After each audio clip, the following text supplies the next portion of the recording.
The Biden campaign coming out swinging this morning, wielding the most powerful rhetorical weapon there is against Donald Trump, the plain and simple truth. Team Biden calling out the disgraced, convicted, twice impeached, 4 times indicted, liable for sexual abuse and financial fraud ex-president for being, well, all those things. A brand new ad, part of a $50 million ad buy set to air in key battleground states starting immediately, says Americans face a clear choice in November. Watch. In the courtroom, we see Donald Trump for who he is. He's been convicted of 34 felonies, found liable for sexual assault, and he committed financial fraud. Meanwhile, Joe Biden's been working, lowering health care costs and making big corporations pay their fair share.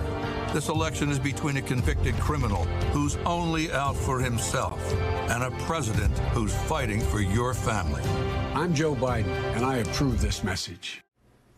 So the message comes at a time when there are some signs out there that as much as Trump would like us to believe that he wears his convicted felon status as some sort of badge of honor, a pretty vital slice of the electorate, the one that still resides here on Earth One with the rest of us, sees his conviction for what it is. A poll of all adults from Ipsos and Politico reveals that 53% of independent voters believe that Trump is guilty of the charges in the hush money election interference case.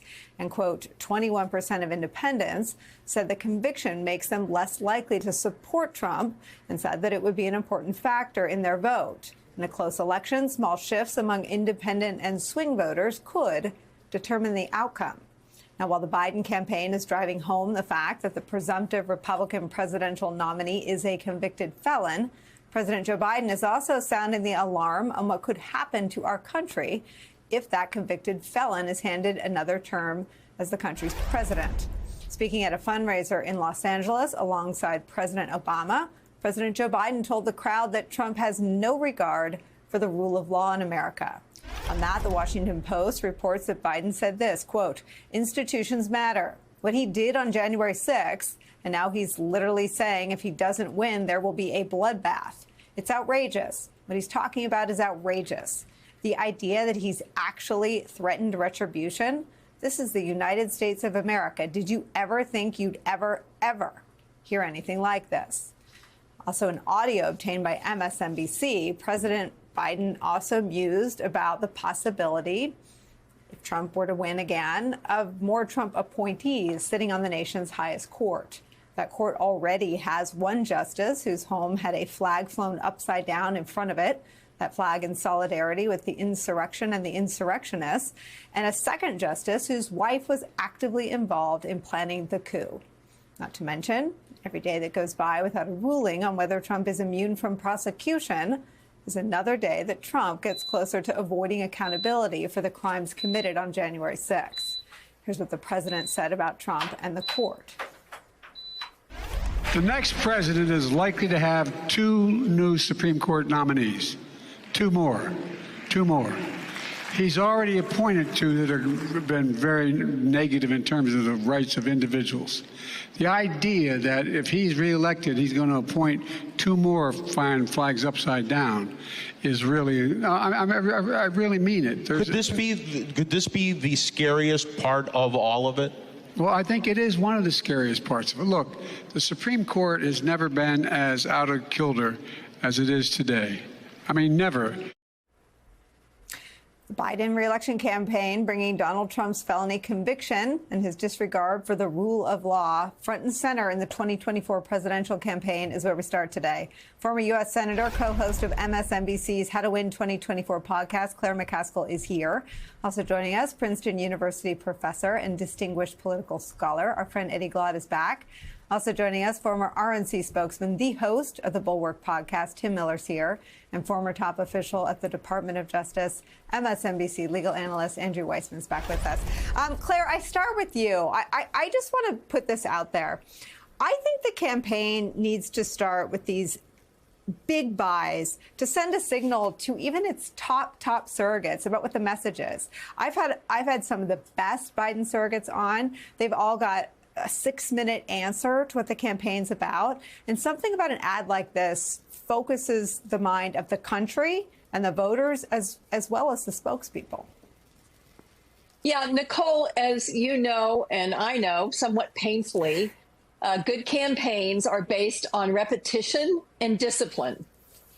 You say the same things over and over again to the point that you frankly just like go, please don't make me say it again. But repetition works. And I think sometimes surrogates forget that what seems obvious to them is not obvious to everyone. I mean, keep in mind, we've seen polling where there was a huge chunk of voters that thought somehow Joe Biden was responsible for Roe v. Wade being overturned. I mean, that's how, frankly, disengaged the voters are that are going to decide this election. So the sooner the Biden White House sends very clear signals about a very crisp message, and they begin to repeat it until all of us who pay close attention get tired of it, the minute we're really tired of it is the minute it may start working. That's exactly right. And then, you know, about 3 weeks longer. Tim Miller, someone who got the memo, Illinois Governor J.B. Pritzker. Let me show you what he had to say. Donald Trump was convicted of 34 counts by a jury of his peers after being held liable for rape. And the discussion at the water cooler is whether that should be an issue in the presidential race.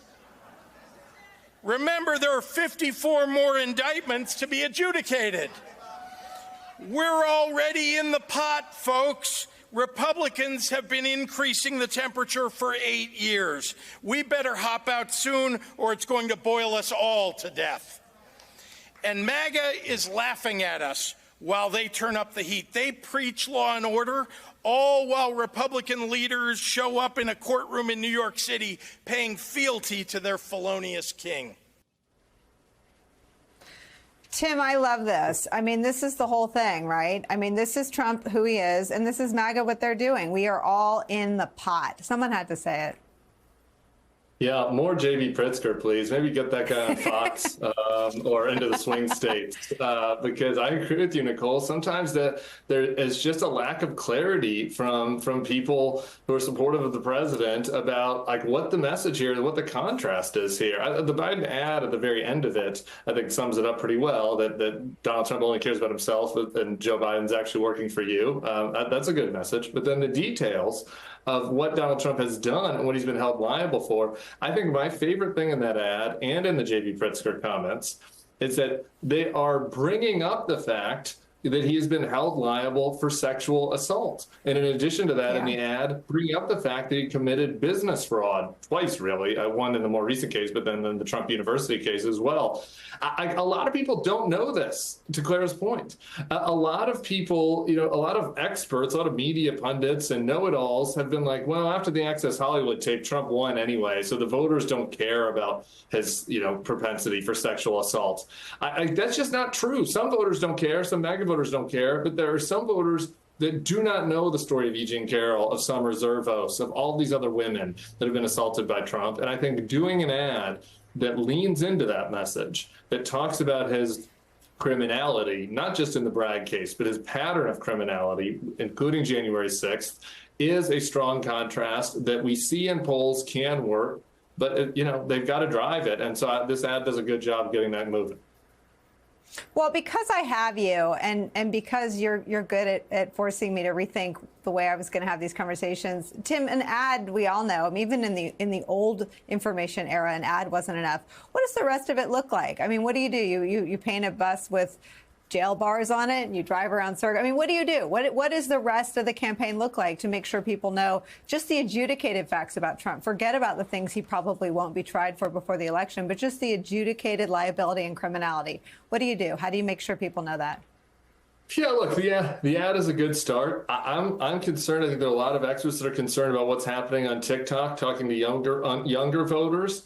We can get the J.B. Pritzker clips, but they need other clips, getting the celebrities out there, getting the influencers online with very short, very to-the-point messages about Trump's history of, you know, Trump's crimes, Trump's sexual assaults. I think that's extremely important. And frankly, I've got nothing but respect for the vice president.